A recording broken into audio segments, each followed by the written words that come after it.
வணக்கம். அரசாங்கத்துக்கிட்ட இருந்து ஒரு தகவல் வாங்கணும்னா நம்ம பொதுவா என்ன பண்ணுவோம்? ஒரு ஆர்டிஐ மனு போடுவோம். அதுக்கு பதில் வர்ற வரைக்கும் காத்துக்கிட்டு இருப்போம், இல்லையா? ஆனா நீங்க கேள்வி கேட்கறதுக்கு முன்னாடியே அரசாங்கம் உங்களுக்கு பதில் சொல்ல கடமைப்பட்டிருக்குன்னு ஒரு சட்டம் இருக்குன்னு சொன்னா நம்புவீங்களா? வாங்க, அந்த பவர்ஃபுல்லான சட்டத்தை பத்தி தான் இப்ப பார்க்க போறோம். இந்த கேள்விக்கான பதில் ஒரு பெரிய ஆம். நாம மனு எழுதி ஆஃபீஸா ஏறி இறங்க வேண்டிய அவசியமே இல்லாம அரசாங்கத்தோட பல முக்கியமான தகவல்களை ரொம்ப சுலபமா தெரிஞ்சுக்க ஒரு வழி இருக்கு. அது தகவல் அறியும் உரிமைச் சட்டத்தோட ஒரு முக்கியமான ஆனா நிறைய பேருக்கு தெரியாத ஒரு பகுதி. அதுதான் தகவல் அறியும் உரிமைச் சட்டம், அதாவது ஆர்டிஐ சட்டத்தோட பிரிவு 4. இந்த சட்டத்தோட ஆன்மாவே இதுதான்னு பலரும் சொல்றாங்க. அப்படி என்னதான் ஸ்பெஷல் இதுல? இது எப்படி நமக்கு உதவ போகுது?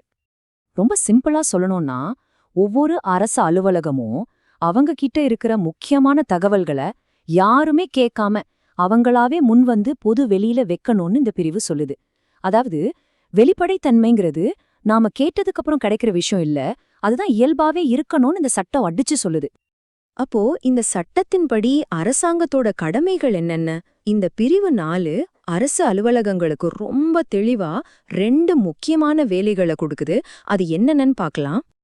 யோசிச்சு பாருங்க, இதுல 2 ஸ்டெப் இருக்கு. முதல் ஸ்டெப் ஆஃபீஸ்க்கு உள்ள நடக்கிறது. அதாவது எல்லா அரசு ஆவணங்களையும் சரியா வகைப்படுத்தி கம்ப்யூட்டர்ல ஏத்தி யார் கேட்டாலும் டக்குன்னு எடுத்து கொடுக்கற மாதிரி தயாரா வச்சுக்கணும். 2வது ஸ்டெப் இத மக்கள் பார்வைக்கு கொண்டு வர்றது. இதுல இருக்கிற முக்கியமான தகவல்களை எல்லாம் அவங்களே முன் வந்து இணையதளத்திலேயோ அல்லது நோட்டீஸ் போர்ட்லயோ போட்டுடணும்.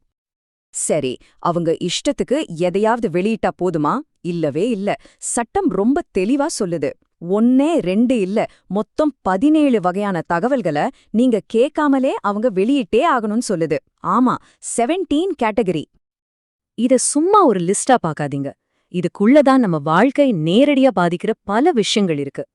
உதாரணத்துக்கு, உங்க வரி பணம் எப்படி செலவு செய்யப்படுது, ஒரு அதிகாரிக்கு எவ்ளோ சம்பளம், நமக்கு கிடைக்க வேண்டிய மானியங்கள் என்னென்ன, ஒரு திட்டம் எப்படி செயல்படுத்தப்படுதுன்னு எல்லா விவரமும் இதுல அடங்கியிருக்கு.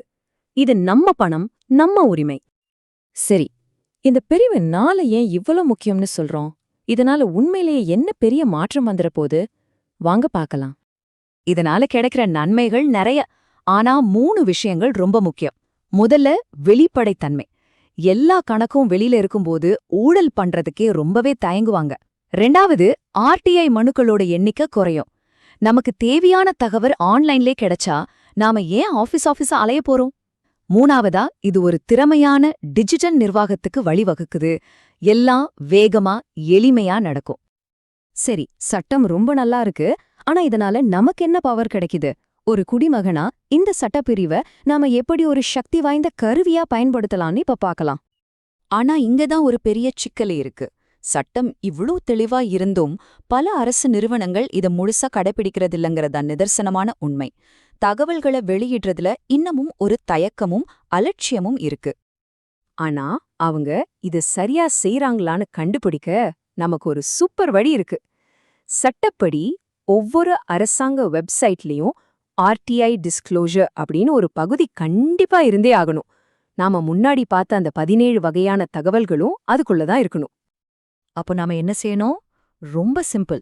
முதல்ல உங்க பகுதிக்கு சம்பந்தப்பட்ட அரசு இணையதளத்தை திறந்து பாருங்க.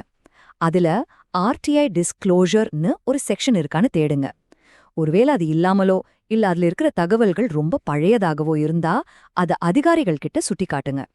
அப்படியும் நடக்கலன்னா தகவல் ஆணையத்துல மேல்முறையீடு செய்ய நமக்கு முழு உரிமை இருக்கு. மறந்துட